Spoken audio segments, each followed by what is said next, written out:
Good morning, dear hearts. Greg, Joey, John here, functioning as Oracle of Trevel, sitting underneath lovely trees in the field. This is the paddock hilltop on Spring Hill Farm, where I often come to just sit and be with nature. I don't know if you can hear the crickets, but anyway, and the cicadas and katydids and all that sort of stuff. But it's beautiful out here. And I have a story for you today. Story time! Yay! I often use stories, or always use stories, for allegorical purposes. So this is a simplified example to highlight a specific purpose or a specific meaning. So if the story seems too simple for you, awesome! That means you're already on board and you're getting things. But anyway, it's a fun story anyway. It's a story about the ocean, or about the islands on the ocean. And you'll see where I'm going with this as I go through it. But once upon a time, because once upon a time is the best way to start all stories. Once upon a time, there was a vast and mighty ocean. And this ocean was full of treasures that were both financially value and also nourishing in value, great food and anything that you could ever need or ever want dwelt and lived in this ocean. And there were also several islands. And I'll keep it just to a few islands because I don't want the story to go on forever. But there were several islands. Let's start with at least 3 because 3 is my favorite number. So on the first island was rather small. It was the smallest of all the islands. And it was just a beautiful paradise. Unbelievable. Like there were rings of rocks around the island, but then there were also lagoons right up against the shore and even inland. Beautiful, vast lakes of clear blue that you could see all the way to the bottom. And it was just gorgeous, a beautiful place. And most of the time it was incredibly peaceful. Birds lived there. A couple of fun monkeys and some little ground squirrels lived there. And the natives who lived on that island, the people who were born on that island and lived on that island, and the tribe who belonged to that island, had a very peaceful life. They ate fruits and vegetables that grew on the island. They ate the fish that came from the ocean, and that was about it. They were incredibly healthy, and they spent most of their days just sitting on this small island, relaxing and just being one with the land. They listened to the trees. They listened to the grass. Occasionally, the ocean would get very ferocious, as the ocean does, and they would have to hunker down, and it would seem like they would almost lose everything in that one storm. But it wasn't too long until after the storm that, because they lived in very temporary homes, the storms would tear everything down, but it was okay because they knew that they had everything they needed on the island. So when the storms came and blew everything down, they would take refuge in the caves, but then they would come out once the storm was done and they would just rebuild. They'd build their temporary shelters and they'd sit under their temporary shelters for the rest of the year in the beautiful and it was just glorious, absolute paradise. Now the next island, you guessed it, was a little bit bigger. And this island being a little bit bigger, I guess you could relate this a little bit to the 3 Little Pigs. So the first straw island, and then this is the stick island. So the people on this island had actually towns and villages. Everything was still built out of the trees on their island, but it was a little more solid. They would build their homes and their buildings and their communal gatherings with such greater strength that when the storms did come, they could withstand them in their homes, and then they were able to gather as community and continue on. And being able to continue on in their homes like that, they had a little more continuous community. Now, these people also had a lot of cats on their island, were natives, so they didn't actually eat a lot of fish. The people on the edges and on the outside did eat fish, but because of the cats, you know how jerky cats are, they steal your food all the time. So so in order for the cats to not all steal their food, my story, I can tell it the way I want, they started to domesticate cattle.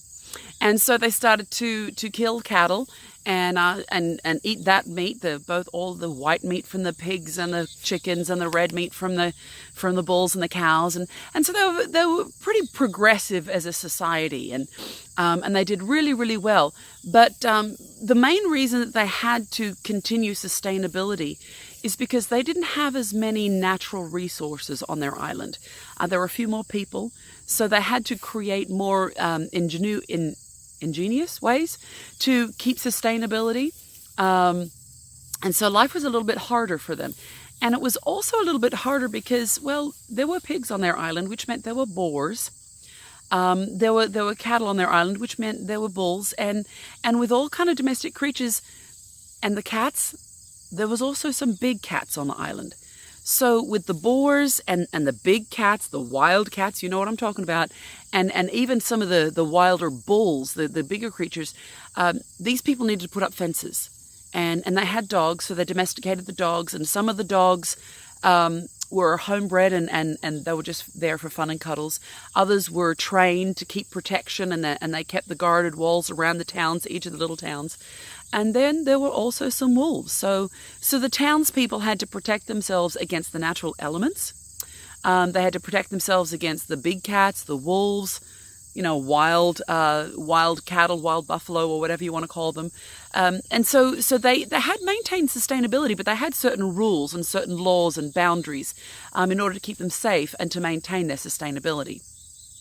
Then the third island was the biggest of all the islands. Yes, it was, my friends, and you'll never guess what they built their buildings out of. They didn't have many wolves on that island because they couldn't huff and puff so much. Yes, you know it, I'm talking about bricks. Bricks and metal. They were the industrious island. They learned how to use the industry of the earth to kiln bricks. They also had metal, and they forged fires, and they had blacksmiths and all that sort of stuff. So they were the progressive industrious island, and they had cities, and they had networks, and they had transport, and they had all sorts of things. But because there were so many people on their island, they had a lot more laws. And life was a little more restricted there. You could on the outer rims. You could go on vacation and sit out there and relax and be one with nature and just sit and listen. But most of the people were very busy because industry takes business.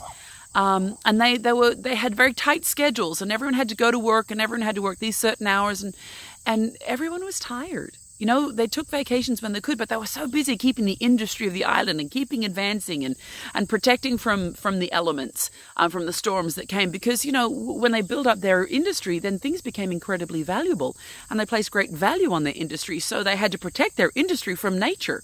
And so in this society, although they were very advanced, they were also very tired. And very strict and very scheduled. So let me talk to you about the allegory of these islands. These islands all live on the ocean.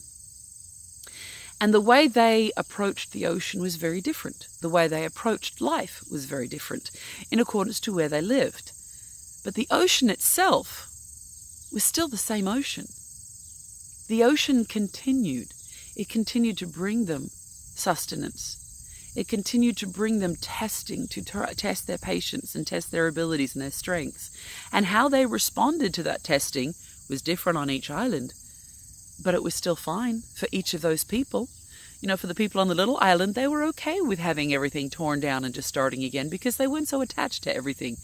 And on the other island, they'd built up enough sustainability, and they were more worried about protecting themselves from the natural animals. And the industry, they were very focused on protecting themselves from the value that they had created in their life. But the ocean continued the same. So the people related to the ocean differently. They attended to the ocean differently. They either just swam in it and built small canoes to do their fishing, or they had bigger ships to do trading, or they had massive steamboats to travel everywhere. So again, the ocean remained the same, but the people on the islands related to each other and to the ocean differently. Now, my friends, the way we relate to the ocean is our religion or our culture. It is our traditions. It is how we've been raised. And there are many ways to have culture and have tradition. And a lot of those ways to be culturally or religiously traditional and to follow specific ways are self-disciplines that help us to live according to the way we want to live. And that's fine. You know, you might find yourself associating with one of those islands saying, oh, I would rather live like that. Or I live like that and I wish I could live like that. Or I wish I lived like that and I want to live like that. That's all fine. You know, you are where you are. Love where you are and be the best person you are where you are. But the ocean never changes. And the ocean is the eternal, unconditional, sacrificial love of our Creator. Mother, Father, Creator, and I say Mother, Father, not to offend anyone, but because the Creator Spirit is neither male or female. We are created in the image of our Creator, and because there are male and female, we know, therefore, as we are created in the image of our Creator, that our Creator is consisted of both male and female. So, please don't be offended by my words. Love is the same. The ocean is the same. Our Creator loves us and brings us and supplies us with all our needs. How we respond to our Creator is in accordance to where we live and the culture that we've grown up in, and in accordance to the things that we hold valuable. Some people hold the metal work of their hands or the industry of their hands is more valuable than a country life, and other people prefer a la naturel. And guess what? That's okay. I just want to encourage you, my friends. The ocean, love, eternal love never changes. It was the same yesterday, the same today, and will be the same forevermore. Now, the incarnation of that love was extended to us to help us understand the ocean better. The captain of the ocean was sent to us in human form. He identified as male because he came to a patriarchal society, and he knew that that's, God relates to us the way we need to be related to. So he came to a patriarchal society as a man. That's what you do. I'm not going to go into that anymore. Jesus Christ came as the incarnation of love. Emmanuel, God with us. But my friends, how you relate to the ocean, it doesn't matter so much how you relate to the ocean. What matters is that you relate to the ocean. You have this massive spiritual existence out there. You're on this our existence is a tiny little island in the middle of this vasty ocean. Now, to make this reality here on planet Earth, we've got several oceans. Well, they're not oceans though. You know that. The bodies of water that are all connected, they're all the same. They present differently in different areas of the ocean because different areas of the ocean has different weather. So, and I'm really having trouble trying to figure out where to look here. I think that it's over here. Yeah, I think it. Anyway, so how you relate to the ocean is in accordance to where you live. You might wear snow-covered like Eskimos. You might live like an Eskimo because you live in the cold area of the ocean, but you might also live like a Hawaiian because you live on the Hawaiian area of the ocean. But the ocean is still the same. Love is still the same. The spiritual impact of the eternal love of our Creator is still the same. It doesn't matter how you relate to it. It just matters that you do. My recommendation for our humanity is that you relate to the captain of the ocean first and foremost, because Jesus Christ is God. He is of the ocean. I guess you could, well, no, I'm not going to use specific, specific God-like terms that we're familiar with, because that'll shut off barriers and things. I'm trying to expand your mind a little bit here. The Spirit is wide and deep and broad, and it is like the cosmos. We on the planet Earth are in the middle of a very vasty cosmos. And eternal love came to us and asks us to be in a relationship with them, with eternal love. Mother, Father, Creator, redeeming King Jesus, who came to make the way for us because the way had been stolen from us, which is another story in and of itself. But he came to make the way clear again. And then we have Holy Spirit, the communal essence. I guess you could call Holy Spirit the ocean.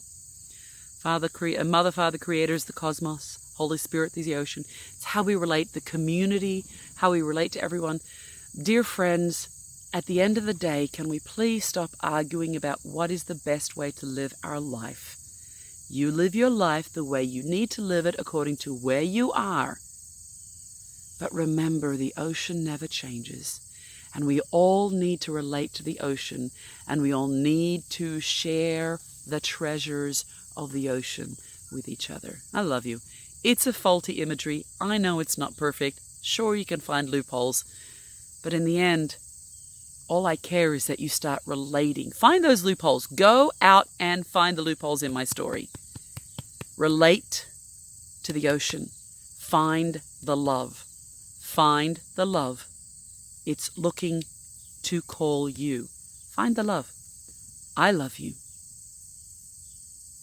Your Creator loves you more than you know.